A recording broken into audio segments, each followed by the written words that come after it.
Hey folks, welcome to Man Cave Makings with me, Gus. In this video I am going to make a small dehumidifying wood kiln as cheaply as I can.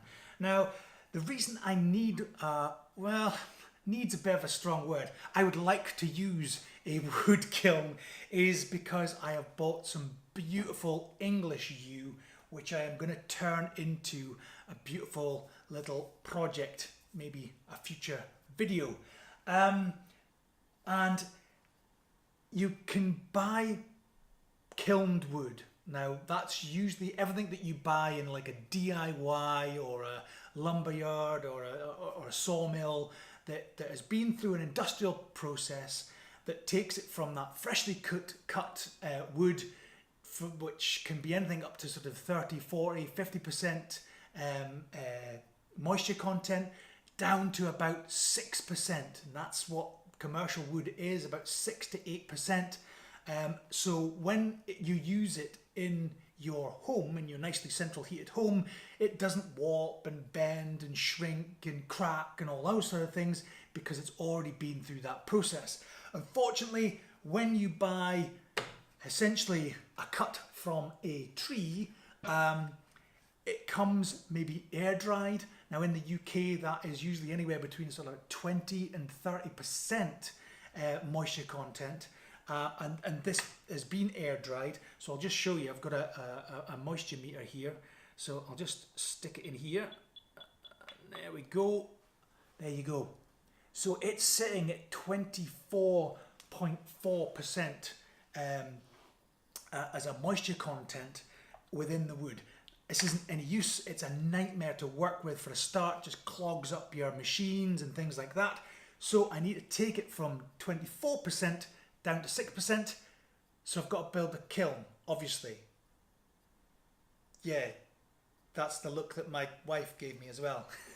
But anyway, I can do it relatively cheaply, I think. I've never done it before. I've never built anything like that before either. So I think that's what we're going to do. So I'm going to take you through how to build it, what I did, record the whole lot, and we'll see where we get to. And hopefully that 24% becomes 6% and all this wood can be used. So let's get in it.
So I just thought I'd take a couple of minutes just to kind of go over the main sort of layout of what I've done here. So you've seen the build. I've made a sort of a sandwich of two sheets with an insulated, with just sort of roof insulation, loft insulation.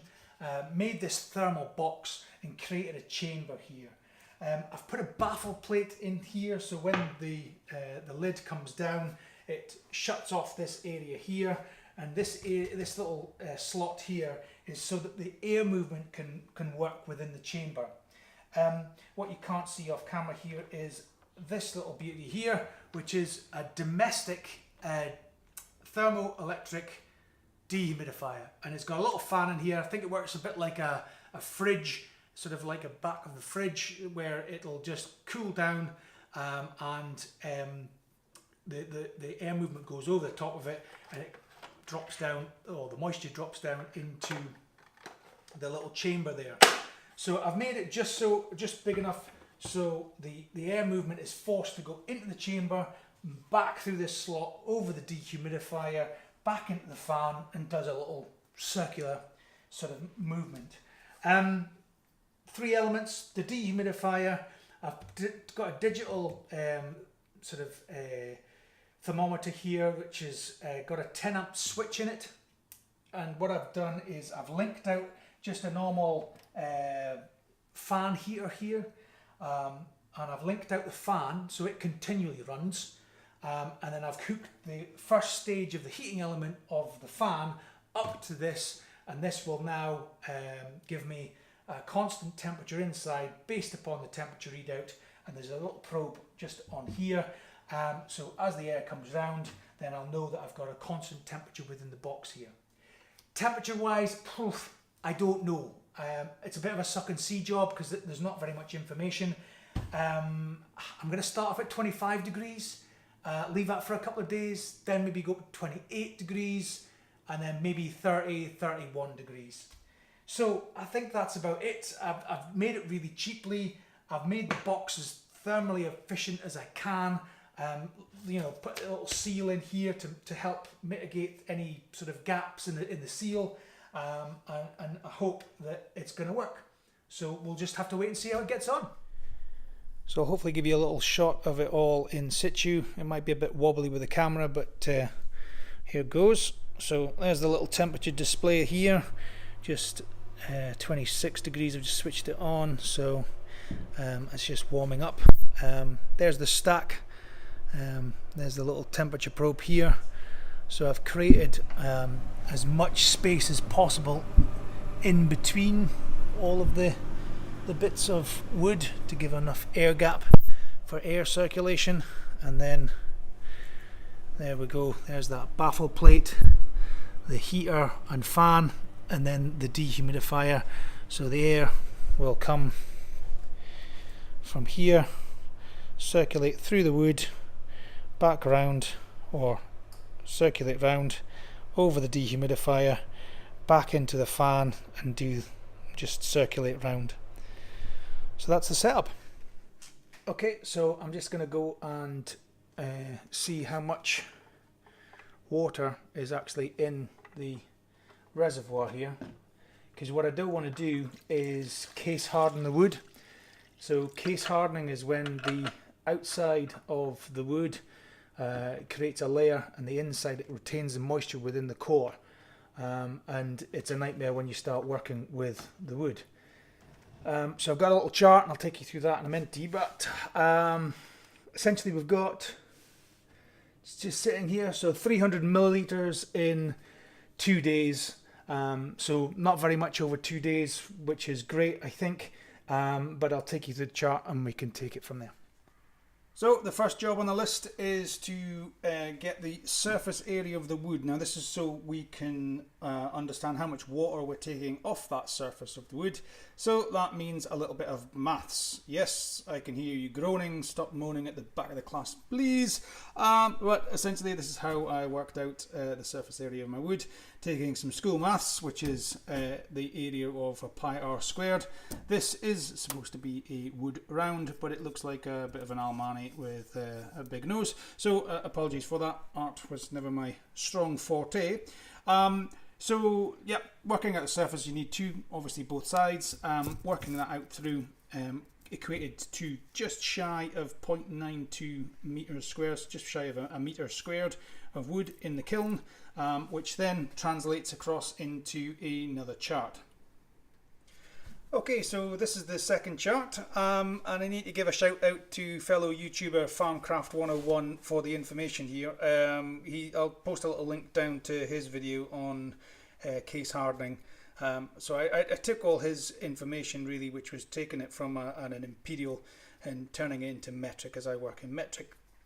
He was working in 100 foot square, so that equates to 9.29 meters squared. And luckily enough, what we've got in iKiln is 0.92, which is just a decimal point change. Equally, it's the table translates through really quickly. So again, you can take a snapshot of this and then work it out from there and what you've got in your kiln. But essentially what we're saying here is the amount of water, the maximum amount of water per day that you can take off of your meterage squared is, for my kiln anyway, was 0.49 litres, which is just half a litre a day. They are about at these moisture content ratings. So it's translated out pretty well, I think, but essentially, as I've only taken 300 ml off from the first 2 days, then you're massively below where I could be. So the little dehumidifier is doing a perfect little job there. So apologies for the death by tables and information, but if I had some of this information before I set out, it might have been a bit useful for me. So this is now the crux of the matter of exactly how long it took me to dry out the wood that I had in the kiln with the setup I've got. Essentially working out in days, I took a sample every 2 days, the water removed, the percentage of the moisture content in the wood, and then the drying time or drying temperatures within the kiln. So as you can see, 16 days in total, 1.73 litres, and we took it up from a 25 degree to 32 degrees and took from 24% down to 6% moisture content, taking off 1.73 litres. Now, a couple of things. One would definitely be on the live edge. There was a couple of cracks that kind of appeared. I think if I put some PVA glue on that, that might have stopped some of that process. But it depends on what you're going to do with the wood, and also maybe taking a longer steps over the temperature range or a longer step without removal of the wood might also have stopped that as well.